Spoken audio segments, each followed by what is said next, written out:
একটা নতুন খাবার ব্লগে সবাইকে সুস্বাগতম। দেখো এই ফুলটা দিয়ে তোমাদেরকে স্বাগতম করলাম। বাই দ্য ওয়ে সেদিন আমি আর অদিতি বিকালবেলা বেরিয়েছিলাম 1 বছর প্ল্যানিং করার পর আজকে সাকসেস হলো।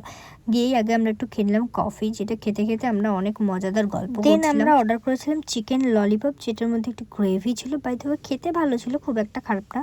দেন আমরা আবার চলে যাই অন্য একটা ক্যাফেতে, যেখানে গিয়ে আমরা অর্ডার করি একটা প্যান ফ্রাইড মোমো, যেটা খুব একটা ভালো ছিল। খাবারগুলো পাওয়ার পর আমার এমন মনে হচ্ছিল যে কতদিন পর আমি যেন মন ভরে কোনো ভালো কিছু খাচ্ছি। তাই মনোযোগ দিয়ে খাচ্ছিলাম আমি আর আমার বান্ধবী। আর এই শীতের সময় বিকালবেলা না বেরোলে না আমার মনটা খুব খারাপ লাগে, জানি না কেন। তারপর আমরা অর্ডার করলাম, যেটা আমার খুব ভালো লেগেছিল কারণ এটা খুব লাইট, যেটা হাফেরও হাফ খাওয়ার পর আমাদের মাথায় চিন্তা লেগেছিল যে আমরা এটা পুরোটা কমপ্লিট করতে পারবো কিনা, কারণ আমরা এত কিছু খেয়ে নিয়েছি পরপর, তোমাদের পেটটা খুব ভরে গেছিল। তারপরেও আমরা প্ল্যানিং করছিলাম আমরা ফুচকা খাবো, আইসক্রিম খাবো, যেটা না খেলে আমাদের দিন চলবেই না। বাই দ্য ওয়ে লাস্ট অব্দি এই চাউমিনটুকুই শেষ করে আমরা বাড়ি ফিরে আসি, কারণ আমাদের আর ক্ষমতা ছিল না